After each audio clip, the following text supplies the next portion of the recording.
शुक्रिया अदा करता हूं सर। पहली चीज़ तो ये कि 9 अप्रैल 2022 का दिन एक क्राइसिस का दिन था।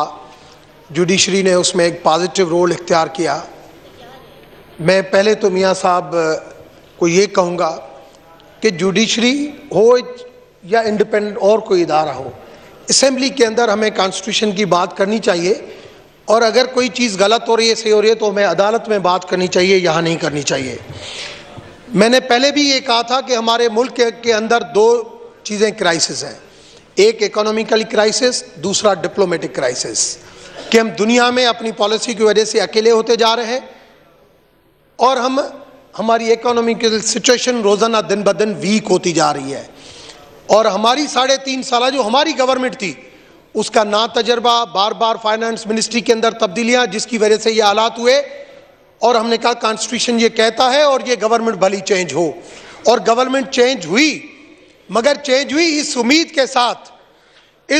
के साथ गवर्नमेंट चेंज हुई कि इस मुल्क के अंदर जो इकोनॉमिकल इश्यूज हैं उसके ऊपर बोल्ड और ब्लंट डिसीजन लिए जाएंगे जो पाकिस्तान के फेवर में होंगे, और डिप्लोमेटिकली डिसीजन लिए जाएंगे जो पाकिस्तान के फेवर में होंगे।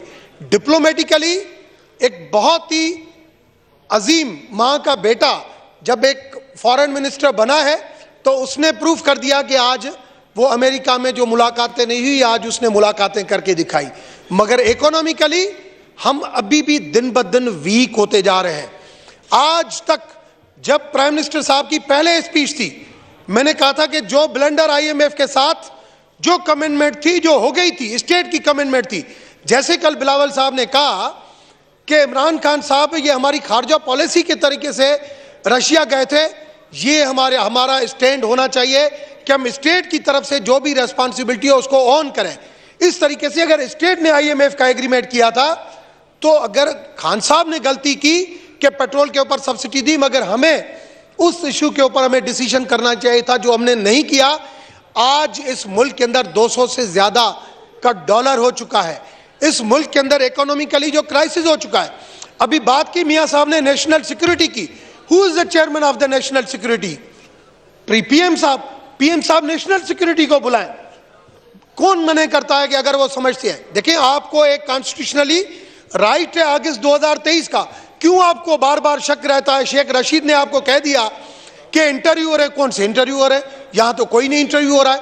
मगर आप जब क्योंकि कॉन्स्टिट्यूशन इस पाकिस्तान की सलामती के लिए बिल्कुल बेहतर है, मगर पाकिस्तान सबसे पहले है, और इस वक्त पाकिस्तान और श्रीलंका के जो हालात जो बिगड़े हैं, मुझे इस फ्लोर के ऊपर बात नहीं करनी चाहिए, मगर उससे अगर आप मुशाबत रखें कोई उसमें फर्क नहीं है।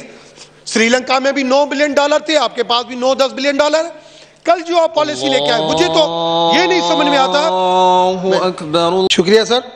तो मेरे कहने का मकसद ये है सर कि आज भी अगर हमने देखिए 10 अप्रैल से लेके आज इतना टाइम गुजर चुका है, और बार बार अगर हम ये कहेंगे, जैसे माजी में 3.5 साल हमारी गवर्नमेंट कहती आई कि ये पुराना गन था और इस वजह से जो है ये नहीं हुआ, और अभी भी आप ये कह रहे हैं कि ये 3.5 साल का गंद है, 1 महीने में क्या होगा? ये तो काम ही आपको इन इश्यूज के ऊपर नहीं करना चाहिए था कि आज जो आप जुडिशरी को डिस्कस करें, FIA को डिस्कस करें। आपकी टॉप प्रायोरिटी आपकी इकोनॉमी होनी चाहिए थी, दूसरा आपका फॉरेन रिलेशन होना चाहिए था। मगर इकोनॉमिकली कल भी जो डिसीजन आया है मैं उसको वेलकम करता हूं, मगर वहां पे भी फ्लॉज है।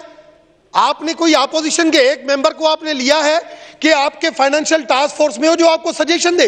अब कल के आपके डिसीजन में एक तरफ आपने कहा कि भाई हम इस चीजों को बैन करते हैं, उसका इंपैक्ट कब आएगा? 1 महीने के बाद आएगा।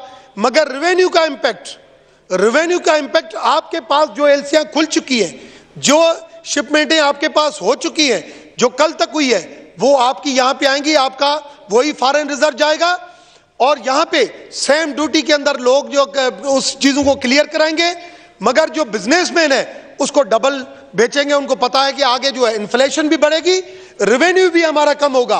कम से कम हम उसी आगे के रेवेन्यू को बैलेंस करने के लिए जिन चीजों के ऊपर बैन किया है उनकी ड्यूटी तो डबल करते, कि कम से कम उनकी ड्यूटी डबल हो, जो हमारा रेवेन्यू के ऊपर इंपैक्ट आता, कि हमारी वो भी हमारे लिए बहुत बड़ा टारगेट है।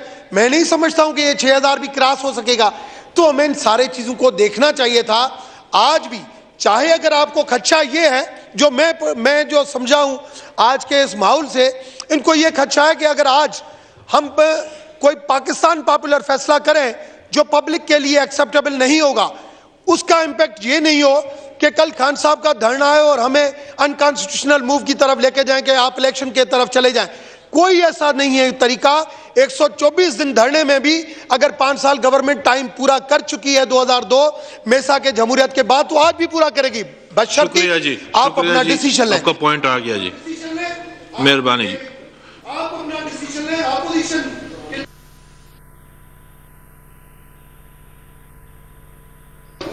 जी वाइंड अप करने दे बस। आप अपना डिसीजन लें। अपोजिशन के जो भी मेंबरान पाकिस्तान की सलामती के हवाले से, पाकिस्तान को मजबूती के इकोनॉमी के हवाले से जो भी गवर्नमेंट डिसीजन लेगी, अपोजिशन का एक एक मेंबर, चाहे आपकी महंगाई बढ़ती है, ये भी कॉन्सेप्ट गलत है कि आपका जो है वो IMF के बाद आप पेट्रोल सब्सिडी, उसका भी हल है। आप इस प्रोग्राम में आप 1500 रुपए एडिशनल दे दें। आप जो 50,000 रुपए जिसकी तनख्वाह है उसको 15% महंगाई अलाउंस दे दें। आप जिसकी 75,000 है उसको आप 10,000 रुपए महंगाई अलाउंस दे दें। हर चीज से उसको कवर किया जा सकता है, मगर जो इंटरनेशनली जिन इदारों के साथ इंटरनेशनल एग्रीमेंट हो उसको पूरा किया जाए कि हमारे दोस्त ममालिक भी हमारा साथ दें।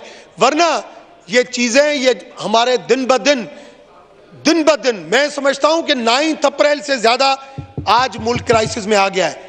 आज और कल अगर इन 2 दिनों में, अभी अगर आप 24 तारीख के IMF का भी इंतजार करेंगे, it is too late. Thank you. शुक्रिया जी। Item number 6, mister Fayazullah, chairman standing committee on finance, present है। मोहतरमा आयशा गौश पाशा साहिबा मूव करे।